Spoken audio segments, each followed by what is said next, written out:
warahmatullahi wabarakatuh. Kami di sini akan mempresentasikan peta penyebaran agama Islam di Indonesia. Sebelum itu, kami akan memperkenalkan diri terlebih dahulu. Perkenalkan, nama saya Tribhuwana Tunggal Dewi, nomor absen 36.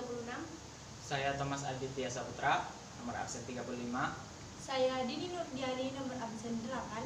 Saya Happy Ayu Piscesa, nomor absen 15. Saya Lucy Latifa, nomor absen 17. Saya Rizka Amelia, nomor absen 27. Penyebaran agama Islam di Nusantara adalah proses masuknya agama Islam di Nusantara yang sekarang adalah Indonesia. Nah, sejak awal abad Masehi, wilayah Indonesia telah banyak dikunjungi oleh para pedagang dari berbagai negara. Salah satunya adalah para pedagang Muslim yang cukup membawa pengaruh besar terhadap kehidupan nenek moyang di masa silam. Daerah yang paling banyak dikunjungi adalah Malaka. Kenapa Malaka? Karena posisinya sangat strategis di tengah-tengah jalur perdagangan dan pelayaran internasional. Dalam perjalanannya hingga bisa menyebar ke seluruh antero Nusantara, pastinya terdapat jalur-jalur yang dilewati oleh para pedagang Muslim yang sejalur dengan peta perdagangan dan pelayaran internasional. Jalur-jalur tersebut nantinya akan dijelaskan oleh rekan saya. Adapun teori-teori terkait sejarah masuknya Islam ke Indonesia. Yang pertama adalah teori Gujarat. Menurut teori Gujarat, masuknya Islam di Indonesia dibawa oleh para pedagang dari Gujarat pada abad ke-13 Masehi. Yang kedua adalah teori Arab. Menurut teori Arab, masuknya agama Islam diperkirakan berasal dari Timur Tengah, tepatnya Arab, pada abad ke-7 Masehi. Yang ketiga adalah teori Persia. Menurut teori Persia, masuknya agama Islam ke Indonesia berasal dari bangsa Persia pada abad ke-13 Masehi. Yang keempat adalah teori Cina. Menurut teori Cina, masuknya agama Islam ke Indonesia berbarengan dengan orang-orang Cina yang bermigrasi ke Asia Tenggara pada abad ke-9 Masehi. Saya di sini akan menjelaskan warna yang ada pada peta. Yang pertama, warna hijau muda. Seperti di daerah Cirebon, Demak, dan Lampung, terjadi penyebaran pada abad ke-13 dan 14. Yang kedua, warna hijau tua, yang terjadi seperti contoh Barus dan Minangkabau, itu penyebaran pada abad ke-15. Yang ketiga, warna kuning, terjadi penyebaran pada abad ke-15. Contoh Patani dan Tumasik. Yang keempat, warna hijau toska, terjadi penyebaran pada abad ke-17 dan 18 seperti di Sulawesi dan Gorontalo. Dan untuk tanda merah panah ini menjelaskan arah penyebaran agama Islam. Selanjutnya, jalur penyebaran. Yang pertama, Aceh Utara ke Malaka. Yang kedua, Jawa, Sumatera, dan Kalimantan Barat. Yang ketiga, pesisir barat Sumatera. Yang keempat, Jawa, Kalimantan Selatan, Sulawesi, dan Maluku. Penyebaran agama Islam di Pulau Sumatera. Pulau Sumatera adalah daerah yang pertama kali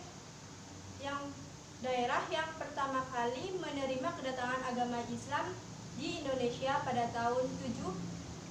abad ke-7, seperti di Sumatera bagian utara, yaitu di daerah Pasai dan juga Perak. Pada saat itu, agama Islam dibawa oleh para pedagang dari Timur Tengah. Dalam perkembangan selanjutnya, agama Islam di Pulau Sumatera berkembang pesat, terutama di daerah Aceh Sumatera, sampai berdirinya kerajaan agama Islam Samudra Pasai dan juga Aceh Darussalam. Perkembangan agama Islam di Pulau Sumatera dipengaruhi oleh dua faktor, yaitu yang pertama, kerajaan Sriwijaya yang beragama Buddha mengalami kemunduran, dan yang kedua yaitu jalur perdagangan dari kerajaan Samudra Pasai menuju ke Selat Malaka dan Pulau Jawa semakin ramai. Penyebaran agama Islam di Pulau Jawa. Agama Islam masuk ke Pulau Jawa sekitar abad 11 Masehi, dibawa oleh para pedagang dari Arab dan disebarkan oleh para mubalik dari Pasai atau Aceh Utara. Adapun tempat yang pertama kali didatangi adalah pesisir utara Jawa Timur. Penyebaran agama Islam di Pulau Jawa dimulai ketika datangnya Maulana Malik Ibrahim di Gresik, dan pada saat itu masyarakat masih terikat dengan sistem kekastaan yang berjumlah 4. Kasta Brahmana, kasta Kesatria, kasta Waisya, dan kasta Sudra. Beberapa contoh kerajaan Islam di Pulau Jawa diantaranya Kesultanan Demak, Kesultanan Cirebon. Penyebaran Islam di Pulau Kalimantan. Masuknya Islam di Pulau Kalimantan berasal dari 2 sumber, yaitu Malaka dari barat dan Jawa dari selatan. Proses Islamisasi di Pulau Kalimantan secara efektif baru dimulai pada abad ke-15 dan 16 Masehi. Berkembangnya agama Islam di Kalimantan turut menggeser eksistensi agama Hindu-Buddha dan berdampak pada munculnya kerajaan Islam di Kalimantan. Di Kalimantan sendiri, Islam masuk melalui Pontianak pada abad ke-18. Di hulu Sungai Pawan, Kalimantan Barat, ditemukan pemakaman Islam kuno. Di Kalimantan Timur, Islam masuk melalui Kerajaan Kutai, dan di Kalimantan Selatan, Islam masuk melalui Kerajaan Banjar. Serta di Kalimantan Tengah, ditemukan Masjid Gede yang terletak di kota Waringin yang dibangun pada tahun 1434 Masehi. Penyebaran Islam di Sulawesi berawal di daerah Goa. Agama Islam dibawa oleh para pedagang Islam yang berasal dari Arab, India, Persia, Cina, dan Melayu ke daerah ibu kota Goa yaitu Sumba Opu.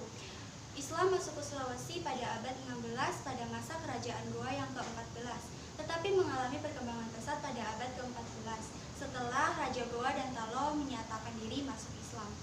Islam sendiri resmi dinyatakan sebagai agama resmi pada tanggal 9 Jumadil Awal 1051 Hijriah atau 20 September 1605 Masehi. Raja Goa yang pertama masuk Islam yaitu Sultan Alauddin Awalilul Islam, sedangkan Raja Talo yang pertama masuk Islam yaitu Sultan Abdullah. Dakwah Islam ini menyebar hingga ke kerajaan Bugis, Wajo, Sindereng, dan lain-lain. Suku Bugis awalnya tidak menerima adanya agama Islam, tetapi berkat kesungguhan dan keuletan para mubalik yang berangsur-angsur sehingga mereka menjadi penganut agama Islam yang paling setia. Demikian presentasi kami hari ini. Saya mewakili rekan-rekan, mohon maaf apabila masih banyak kesalahan. Wassalamualaikum warahmatullahi wabarakatuh.